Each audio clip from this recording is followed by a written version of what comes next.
Hello friends, मैं हूं doctor विवेक माहेश्वरी और साइकोलॉजी की आपकी अपनी पाठशाला में आज दो प्रोफेशन के विषय में बात करना चाहता हूं। और ये दोनों प्रोफेशन जो साइकोलॉजी से रिलेटेड हैं और इन दोनों प्रोफेशन को हम सभी लोग, चाहे हम साइकोलॉजी पढ़ते हों या साइकोलॉजी की बातें करते हों, हम सभी इसको एक जैसा मानते हैं या एक ही तरह इनको कार्य करने वाला मानते हैं। और ये दो प्रोफेशन हैं साइकोलॉजिस्ट एंड साइकेट्रिस्ट। साइकोलॉजिस्ट जिसको आप मनोवैज्ञानिक कहते हैं और साइकेट्रिस्ट मनोचिकित्सक कहते हैं। क्या ये दोनों एक ही हैं? क्या इन दोनों के फंक्शंस एक ही हैं या इन दोनों की पढ़ाई एक ही है? आज इस वीडियो में इन तीन प्रश्नों का उत्तर मैं देने वाला हूं। अगर मैं एकेडमिक क्वालिफिकेशन की बात करूं तो साइकेट्रिस्ट एमबीबीएस करता है, जिसको आप मेडिकल डिग्री मानते हैं। एमबीबीएस के बाद वो एमडी करता है और किसी अपने साइकेट्री के सब्जेक्ट में स्पेशलिस्ट होता है। साइकेट्रिस्ट मेडिसिन प्रिस्क्राइब कर सकता है, वो आपको मेडिसिन दे सकता है। और यदि साइकोलॉजिस्ट की बात की जाए तो साइकोलॉजिस्ट के लिए बीए, एमए, एमफिल, पीएचडी कुछ इस तरह से डिग्रियां होती हैं। मैं अगर आपसे बात कर रहा हूं और आप मेरी बात अगर कहें कि विवेक कौन है, तो विवेक एक साइकोलॉजिस्ट है जिसने एमए साइकोलॉजी किया और उसके बाद पीएचडी साइकोलॉजी किया। और विवेक एक मनोवैज्ञानिक हो सकता है। दोनों के फंक्शंस थोड़े से अलग हैं। यदि मेडिसिन की बात की जाएगी तो आपको साइकेट्रिस्ट के पास जाना पड़ेगा मेडिसिन लेने के लिए, और केवल काउंसलिंग चाहिए या साइकोथेरेपीज चाहिए तब आपको साइकोलॉजिस्ट के पास आना पड़ेगा। लेकिन प्रश्न ये उठता है कि कब किसके पास जाएं? या लोग ये मानते हैं कि साइकेट्रिस्ट अच्छा होता है या साइकोलॉजिस्ट अच्छा होता है, दोनों में कौन अच्छा है? तो इस प्रश्न का उत्तर देना बहुत कठिन है, और बल्कि कठिन नहीं, बिल्कुल गलत है।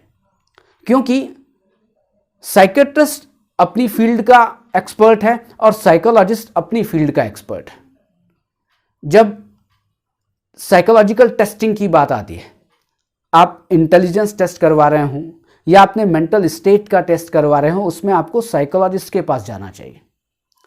लेकिन ऐसी कंडीशन जहां पर आप किसी से एसोसिएट ही नहीं न कर पा रहे हो, आप ये मानते हैं कि एक पागल वाली स्थिति होती है। जब व्यक्ति पागल हो जाता है वो किसी की नहीं सुनता है, वो किसी की बात नहीं सुनता है, उसका अपने ऊपर कंट्रोल नहीं है और दूसरे बहुत ज्यादा परेशान होते हैं। साइकोलॉजी में मेंटल डिसऑर्डर्स हैं, और मेंटल डिसऑर्डर्स में आपने सिजोफ्रेनिया का नाम सुना होगा, पैरानोइया का नाम सुना होगा, या मूड डिसऑर्डर का नाम सुना होगा, मैनिक डिप्रेसिव जो डिसऑर्डर है, उनमें साइकोलॉजिस्ट के पास जाना पहले उचित नहीं है।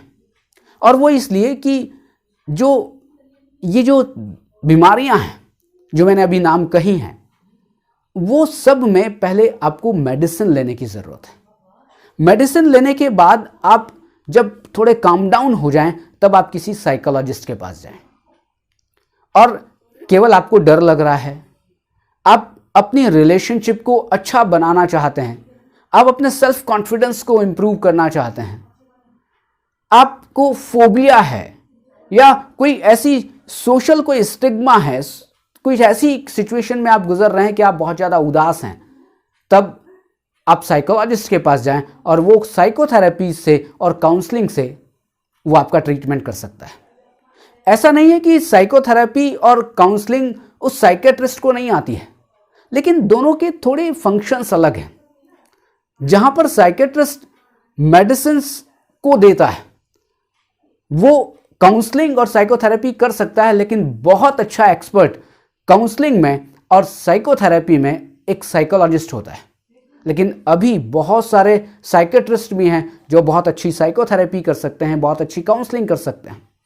लेकिन कभी भी आपको ये ध्यान रखना है कि आप साइकोलॉजिस्ट के पास जाते हैं और वो आपको मेडिसिन देता है, तो फिर वो साइकोलॉजिस्ट मेडिसिन नहीं दे सकता, वो इसके लिए ऑथोराइज्ड पर्सन नहीं है। आपको ये समझना पड़ेगा। अब आपको समझ में आ गया होगा कि साइकोलॉजिस्ट और साइकेट्रिस्ट का क्या फंक्शन है और क्या इनकी एकेडमिक बैकग्राउंड है। लेकिन अगर एक अच्छे पेयर की बात की जाए तो जब साइकोलॉजिस्ट और साइकेट्रिस्ट एक साथ पेयर बनाकर किसी मेंटल पेशेंट का ट्रीटमेंट करते हैं तो वो ज़्यादा कारगर होता है, ऐसा माना जाता है। लेकिन आप किसी के भी प्रोफेशन को खराब या अच्छा नहीं कह सकते। दोनों के प्रोफेशन अच्छे हैं, दोनों की अपनी लिमिटेशंस हैं और दोनों ही मानसिक बीमारियों के ऊपर बहुत अच्छा काम कर सकते हैं। यदि आप किसी भी मानसिक बीमारी से परेशान हैं तो उसके नेचर को देखते हुए आप साइकोलॉजिस्ट के पास या साइकेट्रिस्ट के पास जा सकते हैं। अगर मेडिसिन की ज़रूरत है तो आप साइकेट्रिस्ट के पास जाइए, और केवल काउंसलिंग और साइकोथेरेपी की ज़रूरत है तो आप एक साइकोलॉजिस्ट के पास जाइए। मैं मानता हूं कि आपको इन दोनों प्रोफेशन जो हमने डिस्कस किए हैं, साइकोलॉजिस्ट एंड साइकेट्रिस्ट, दोनों के फंक्शंस और दोनों में डिफरेंसेस आपको समझ में आ गया होगा। आज साइकोलॉजी की पाठशाला में इतना ही। हम अगले वीडियो में फिर मिलेंगे एक नए टॉपिक के साथ और एक नई एनर्जी के साथ। तब तक के लिए धन्यवाद।